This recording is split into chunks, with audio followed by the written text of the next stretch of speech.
আকাশ পাতাল তফাৎ থাকা সত্ত্বেও এই অসম লড়াইটা কিভাবে সম্ভব হচ্ছে? এর আসল রহস্যটা কিন্তু লুকিয়ে আছে ইরানের একটা বিশেষ যুদ্ধ কৌশলের মধ্যে, যেটাকে বলা হয় অ্যাসিমেট্রিক বা অসম যুদ্ধ রীতি। এই যে দেখুন, দুই দেশের সামরিক বাজেটের দিকে তাকালেই পার্থক্যটা পরিষ্কার বোঝা যায়। আমেরিকার বিশাল বাজেটের পাশে ইরানের বাজেটকে বলতে গেলে কিছুই মনে হয় না। কিন্তু শুধু এই সংখ্যা দিয়ে পুরো গল্পটা বোঝা যাবে না। তাহলে আসল প্রশ্নটা হলো, এত কম বাজেট নিয়ে একটা দেশ কিভাবে এত বড় একটা সামরিক শক্তিকে চ্যালেঞ্জ জানাতে পারে? চলুন এই বিষয়টা একটু ভেঙে দেখা যাক।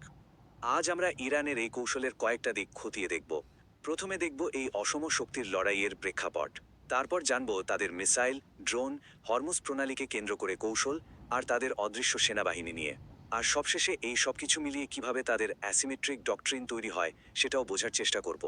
প্রথমেই আসি এই অসম শক্তির লড়াইয়ের কথায়। আসলে ইরানের পুরো যুদ্ধ কৌশলটাই গড়ে উঠেছে এই বাস্তবতার উপর ভিত্তি করে যে তারা প্রচলিত যুদ্ধে আমেরিকার সাথে কখনোই পারবে না। তাই তারা সেই বাস্তবতাকে মেনেই নিজেদের সুবিধা খুঁজে নিয়েছে। তো এই কৌশলের দ্বিতীয় স্তম্ভ হলো তাদের ক্ষেপণাস্ত্র ভাণ্ডার। এটা ইরানের শক্তি দেখানোর সবচেয়ে সরাসরি আর পরিচিত একটা উপায়। ইরানের হাতে থাকা সবচেয়ে শক্তিশালী অস্ত্রগুলোর একটা হলো তাদের বিশাল মিসাইলের ভাণ্ডার। এটা বলা হয় যে পুরো মধ্যপ্রাচ্যে সবচেয়ে বড় ব্যালিস্টিক মিসাইলের সংগ্রহও তাদের কাছেই আছে। তবে আসল ভয়ের জায়গাটা হলো হাইপারসনিক মিসাইল। আচ্ছা, হাইপারসনিক মানে কি? মানে হলো শব্দের চেয়ে 5 গুণেরও বেশি গতিতে চলা কোনো অস্ত্র, যা ওড়ার সময় নিজের দিক পরিবর্তন করতে পারে। এই ক্ষমতার কারণে প্রচলিত কোনো ডিফেন্স সিস্টেম দিয়ে একে আটকানো প্রায় অসম্ভব একটা ব্যাপার। যেমন ধরুন, ইরান দাবি করে তাদের ফাত্তা নামের হাইপারসনিক মিসাইলটা শব্দের চেয়ে 15 গুণ বেশি গতিতে চলে। ভাবুন একবার। এর মানে হলো এটাকে আটকানোর আগেই টার্গেটে হিট করবে। এর সাথে তো সেজ্জিল এবং খরামশাওয়ারের মতো দূরপাল্লার মিসাইল আছেই, যা দিয়ে মধ্যপ্রাচ্যের যে কোনো মার্কিন ঘাঁটিতে হামলা করা সম্ভব। মিসাইলের পর এবার আসা যাক আরেকটা ইন্টারেস্টিং কৌশলে। আর সেটা হলো ঝাঁক বেঁধে আক্রমণ, মানে সংখ্যার খেলা। এখানে অত্যাধুনিক প্রযুক্তির থেকেও বড় অস্ত্র হয়ে ওঠে সংখ্যা। এই কৌশলের মূল ভিত্তিটাই হলো খরচের অসমতা। ধরুন, আমেরিকা মিলিয়ন মিলিয়ন ডলার খরচ করে একটা এয়ার ডিফেন্স মিসাইল ব্যবহার করছে, আর ইরান কি করছে? এর সামান্য খরচে তৈরি শত শত ড্রোন পাঠিয়ে দিচ্ছে। এটা আসলে প্রতিপক্ষকে অর্থনৈতিকভাবে ক্লান্ত করে দেওয়ার একটা খেলা। এই যে একসাথে অনেকগুলো ড্রোন পাঠানো, এটাকেই বলা হয় সোয়ার্ম অ্যাটাক, মানে ঝাঁক বেঁধে আক্রমণ। চিন্তা করুন, যখন একসাথে শত শত ড্রোন ধেয়ে আসে, তখন বিশ্বের সবচেয়ে ভালো ডিফেন্স সিস্টেমও কিন্তু দিশেহারা হয়ে পড়ে। কারণ এতগুলো টার্গেটকে একসাথে ধ্বংস করা প্রায় অসম্ভব। কিছু না কিছু ঠিকই লক্ষ্যে পৌঁছে যায়। এবার আসি চতুর্থ স্তম্ভে, হরমুজ প্রণালী। এটা হলো অর্থনৈতিক যুদ্ধের ময়দান। এখানে সরাসরি সামরিক সরঞ্জামের বদলে ভূগোলকেই একটা ভয়ঙ্কর অস্ত্র হিসেবে ব্যবহার করা হয়। 30%? ভাবা যায়? সারা দুনিয়ায় সমুদ্রপথে যে তেল সরবরাহ হয়, তার প্রায় 1/3 যায় এই সরু জলপথ দিয়ে।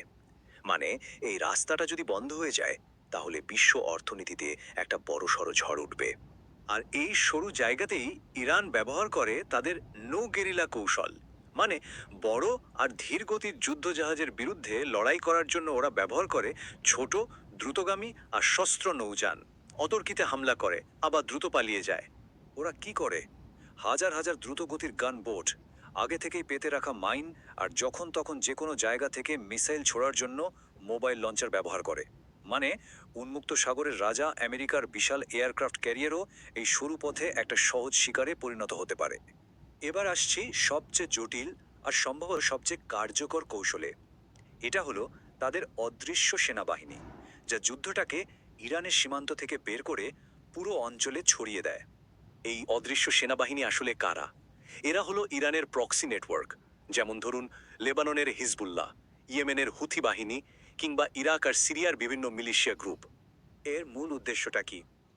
উদ্দেশ্যটা হলো, যদি কখনো ইরানের ওপর সরাসরি হামলা হয়, তাহলে এই গ্রুপগুলো একসাথে অ্যাক্টিভ হয়ে যাবে, আর পুরো মধ্যপ্রাচ্যে থাকা মার্কিন ঘাঁটি আর তাদের মিত্রদের ওপর একযোগে হামলা শুরু করবে। এর ফলে যুদ্ধটা শুধু ইরানে আটকে থাকবে না, পুরো অঞ্চলে ছড়িয়ে পড়বে, যা সামলানো আমেরিকার জন্য একটা দুঃস্বপ্নের মতো হবে। আর সবশেষে ষষ্ঠ পয়েন্ট, এসিমেট্রিক মতবাদ।